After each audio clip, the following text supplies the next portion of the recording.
gi-emphasize ni Jesus nga siya labaw ni Hunas, labaw ni Solomon. Unya kay labaw man siya, niya siya man ang Ginoo labaw gyud sa tanan. Mao na nga siya giangay paminawon, dili ta maminaw og mosunod sa mga ubos sa Ginoo. Sa inyong balay kinsa may labaw didto, kamong mga ginikanan o ang Ginoo? Kinsa bay labaw ba? Kanang mao gyud paminawon, mao'y sundon, kamong ginikanan o ang Ginoo? Sa aktual ginikanan, dinhi sa atong simbahan kinsa may labaw, ang pari o ang Ginoo? Sa inyong hunahuna ba? Sa aktual nato nga relasyon, kinsa may labaw, ang pari o ang Ginoo? Pari. Sa Archdiocese, kinsa may giilang labaw, si Archbishop Palma o ang Ginoo? Sa Katolikong simbahan, kinsa may giilang natong labaw, si Pope Francis o ang Ginoo? Sa atong nasod, kinsa may atong giilang labaw, si PBBM o ang Ginoo? Kinsa may atong gusto kaing sundon ba? Kana nindot ng mga pangutanaha nga ato nang hinumduman. Apil na ni ang magsigitag ubo-ubo. Kinsa may mo desisyon ani? Ang Ginoo o ang atong mga medical experts sa kalibutan? Ato nang pangutanon kay labaw ba ya ang Ginoo? Labaw gid siya. Sa Russia o sa Ukraine, kinsa may labaw ron dito, si Putin o si Zelensky o ang Ginoo?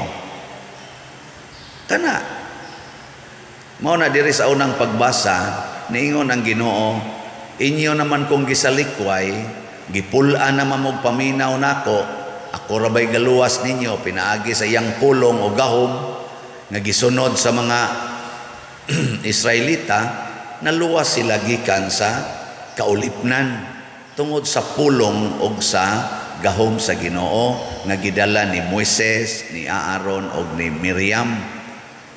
Unya pag-abot na dito sa yuta nga gisaad sa Ginoo nga kuan na kay sila kana ganing gamhana na kaayo, uy, din aman mo sunod. Mao nang niingon ang Ginoo, gipul-an na mo paminaw sa akong tingog. Sige, ikiha ta mo na ako'y kiha ninyo. Diin man ang iyang kiha, ay, nindot kay siya gikihaan ang mga bungtod, ang mga dagat, mao'y iyang dito siya nikiha sa mga bungtod, sa mga dagat, ug ang kinapundasyonan kuno sa kalibutan, mao'y iyang gikiha. Aw dito siya nikiha ba? Dito siya nidangop ang Ginoo. Siya paminawan ninyo akong kiha. Masa may pasabot ani nga kung di ta maminaw sa Ginoo o di na kita mosunod niya, mga guba ang atong bukid, mga guba ang atong dagat, mga guba ang pundasyon sa kalibutan, og mo krisis ang tibuok kalibutan. Karon mao na ni doon na pagi umaabot ani kung di na kita maminaw sa Ginoo, napay daghang moabot. Kamo lago dia sa inyong balay, kamo mga ginikanan. Sige, sundagin ang inyong style nga ang kwarta gyud mo ay number 1. Nya mag-inom anang pills, magpalaygit, magpabasiktomy, magkondom. Haron lang gyud ang kwarta mo daghan. Kana sunda na. Di ba mahibong ka nganong nangabit na ning akong asawa, laygated naman. Di okay na, mutilaw bisan kinsa. Gibasiktomy naman ang bana, may naman kayong mo gamit og kondom, tilaw bisan kinsa, basta lang na ay panagang naguba ang purity sa utok. Sakto dili? Tanaway niyo mga anak, i-educate gid na kay mao man kuno nindot sexual education nga gikan pag 12 years old sultihan na unsaon paggamit anang kondom, unsa nang ato mga reproductive system, unsaon aron dili manganak, unsaon aron manganak, kana itudlo na. Pero why Ginoo? Why morality? Imong mga anak 15 anyos pa lang, 16, kasagaras mga babae, wa na'y virginity, wa na'y purity. Ang uban gani nangamabdos og wa tuyua, 14 pay edad, 12 pay edad, nagkugos-kugos nagbata, mga danghag pa kay mga naong. Tungod kay gitudluan man nga way Ginoo. Ang gipaminaw ang kana namang naas mga gisulti sa mga utrosad nga way pagtuog Ginoo. Nagpractice og homosexuality, nagpractice aning ang puyo-puyo, kanang inigkauyab yun, kana dayong sapnay-sapnay anhas beach, nga nagbra og nagpanty lang ang babae, nag swimming trunk lang ang laki, mga idol man na, idol ba, kay mga, kuan lagi, mga celebrities, ay sundon sa dayos mga kanahan, nga naguyab-uyab dito sa baryo, dinhis mga liluan, sakay-sakay sa des motor, adto sa den adto mga beach ikagabi, magsapnay-sapnay sa mga kanahan dito. Mag-inom-inom, man tinukhangay dayon. Unsa may mitabo? Mga lusno ang atong pundasyon. Mawagtang ang paglaom, imbis mo graduate, imbis makatabang sa ginikanan, nahimo na noong pabigat sa ginikanan, kay magsigi na malag-deliver og bata, way trabaho, ang ginikanan nga naglisod, maupay mo gastos, gatas, dayapir, og pa-check up sa anak, ang iyang ginikanan nga nagsakit ng hawak kay tiguang na, mao na mahinoy magsigig sapnay anang bata, sila dito lakaw-lakaw kay mangita pagtrabaho, mugbo na sad kay mga short, pakita-kita na sa dughan, tuan na gitukhang na sad. Nga naman, wa may Ginoo, di naman maminaw sa pulong sa Ginoo, mo na yung Ginoo, nganong gipulan naman mong paminaw nako? Makapuol ba ang akong mga pulong nga maghatag ninyo kaluwasan, maghatag ninyo maayong kaugmaon? Anha gid mo maminaw anang naang mga gasigil tan-aw anang kwarta, kalami, gahom o kahayahay? Mao naman aros kalibutan. Money, wealth, comfort, pleasures, and honor. Kana yung ako gi center of attraction, kanang ako gyud maoy daghag like, millions yun ang mo-like nako. Kana, gusto ka itang mo-like, ang mga TikTok, hangtod hapit na lang managhubo, kakita, rabasag ko, usahay. Bot, Brad Loloy, kita baka ni siya. Tanaw sa tinginig panagsa. Ngano na, aron daghan lang yung mo-like, daghan lang, bahala nagkuanan ning amo, yawa-yawa na ni, basta daghan lang mo view. Wa na mo ingon, bahalag way mo like nako, basta ang Ginoo nalipay nako. Mao na si Hunas gi pasok ilawom sa isda, kinsa may mo like nimo didto, tulo ka adlaw, tulo ka gabi didto ilawom sa tiyan sa isda, kay gilabay siya sa dagat, kinsay mo like. Pero nagtuma na siya sa pulong sa Ginoo, naka-convert siya og usa ka siyudad nga dako kayo, nga patyuno na untas Ginoo, kay makasasala kayo, ang Ninibe. Mao nang niingon si Kristo, ang Ninibe mo bangon unya, mo sudya ninyo kay naminaw silang Hunas. Why ni like ni Hunas? Pero kay nituman siya sa Ginoo, nahitabo hinoon ang tibuok yung sudad, ni like niya. Gilabay ra gud to siya dagat. Nagmahay gud to siya, gusto na lang gud siyang magpakamatay. Pero labaw pa si Jesus ni Hunas. Daghan sang nilike ni Solomon. Nga naman, kay si Solomon naggamit sa wisdom of God. Ang iyang gipangayo, wisdom. Isa tagay kung kaalam nga. Yung Ginoo, sige tagaan ti kag kaalam. Paghatag nas kaalam, gisunod gyud to ni Solomon ang kaalam sa Ginoo. Sus tibuok kalibutan ni like.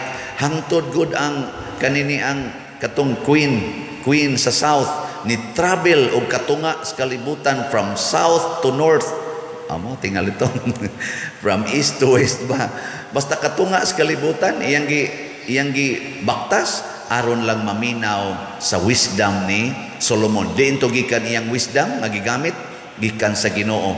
Sus na usab man ang timpla ni Solomon. Kailan mong Solomon?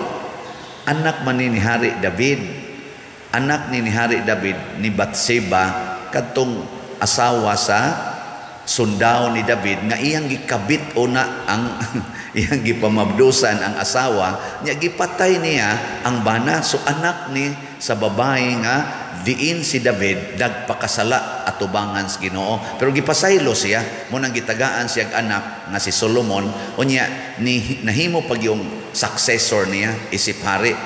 Tingali kining gitawag nato ba og Jin unsa man ang Jin kanang nasa tong dugo ba isa na siyang Jin para nang imong anak o imong mama diabetic, naanas imong Jin ang pagka-diabetic.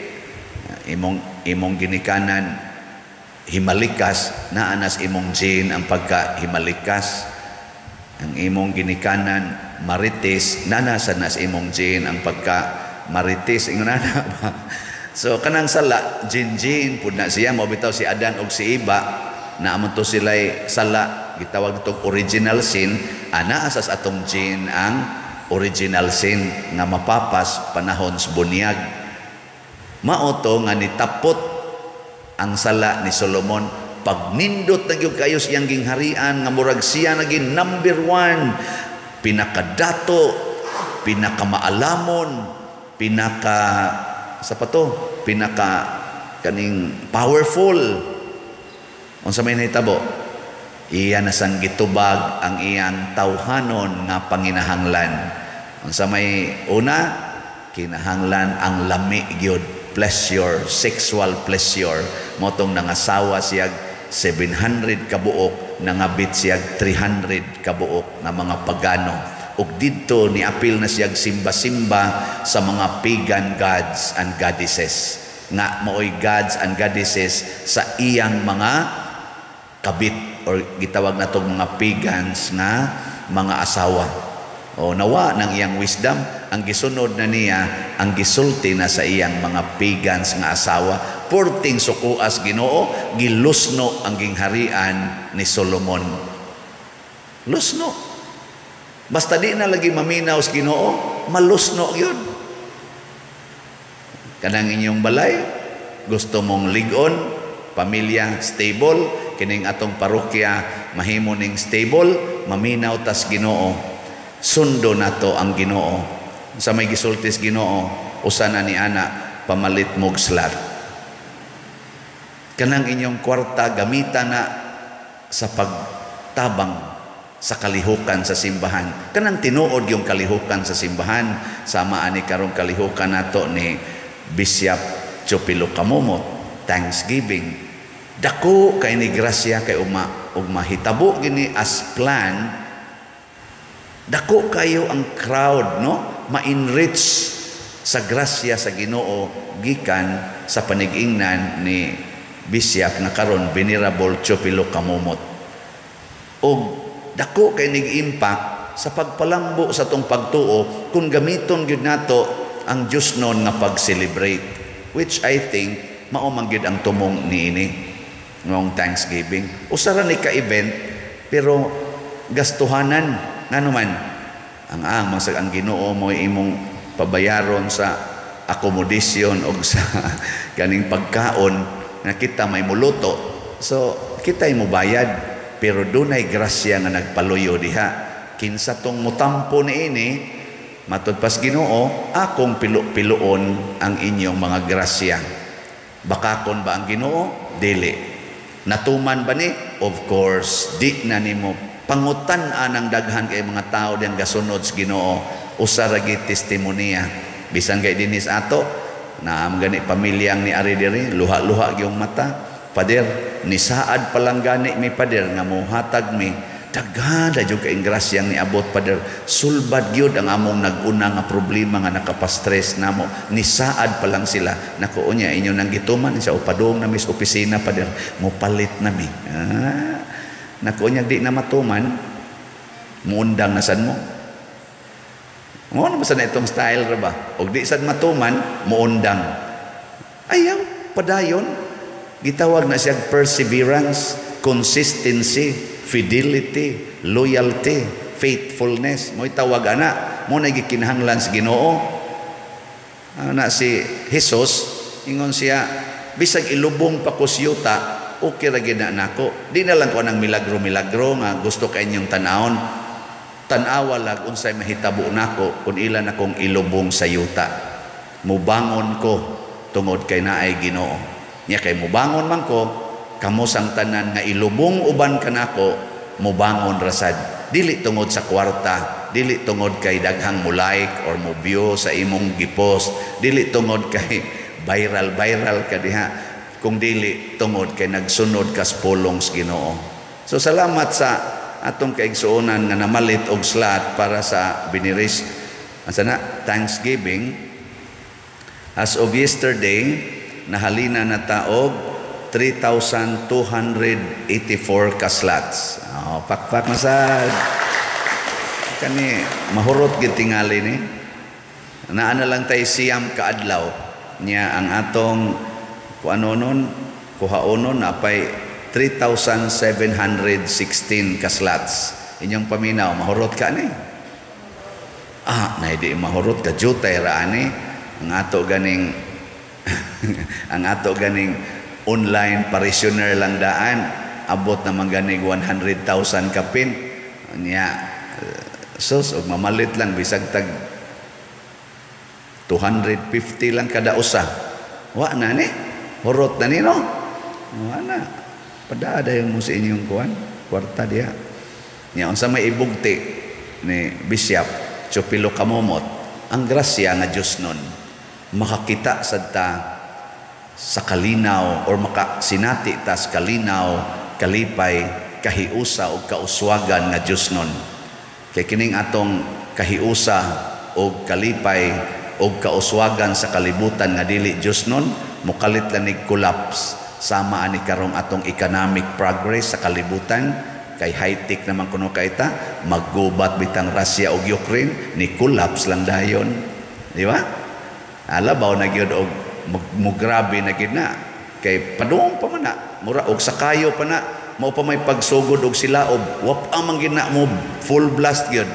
Og mo full blast nang maong gubat, magtakod-takod na sa mga allied forces nga mga nasod. Ay, lusno yun. Dili lang kay minilyon or binilyon katao ang mga matay, lusno yun ang ekonomiya nga gipanday sa tao. Basta kwaon ang Ginoo, lusno yun na. Pero butangi Ginoo, bisan pag nagkamangtas kalisod, magsigi ginagtubo hangtod, mohimo gina siyang prosperous nga mga katawhan. Mao na siya nakanindot. Muna dito sa inyong balay karon, gubot ka inyong balay, ay relax lang, sunda ang Ginoo. Pangita, unsa kay gisupak na tong pulong sa Ginoo, no? Ako bitaw karon, maingon sila, nya pa dir kaning krisis sa kalibutan, ay sus, relax lang, sunda lang unsay sugo sa Ginoo. Isa unyag mamatay tan ko, ay sus, sunda lang unsay sugo sa Ginoo. Hadlok ka nang mamatay, hadlok man ka nang wa nay kanon, sunda lang. Nya unsa man gyud basic nga sundon, maghigugmaay lang kita. Kana bitang naghigugmaay, wa ginay krisis ilang kinabuhi, no? Wa gi krisis, bisag di na sila mangaon, lipay kay na sila nga magluspad ilang mga naong. Basta naghigugmaay.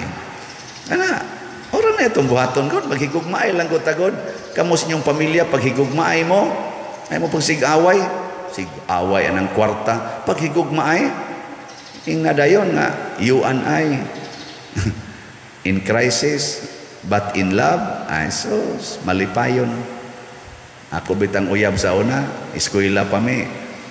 Ang iyang kwarta, 50 tabos na lang. Wa mi snacks, igawas na mo, igulis ilaw. 1.25 may plite. Ang sao maron ani, ihatag na ko akong piso. Nya kayang plite sa nako ngadto, piso man, diwa na ko'y plite. Iniglakaw niya ngadto, lakaw din ko padong sa amo, 4 ka kilometro. Nya nganong galakaw man kong malipayon, nakahatag kog kalipay sa akong gihigugma. Oh, di ba? Sana all. Resulta gibuwagan ra man gyapon ko. Sige na, manindog na ta.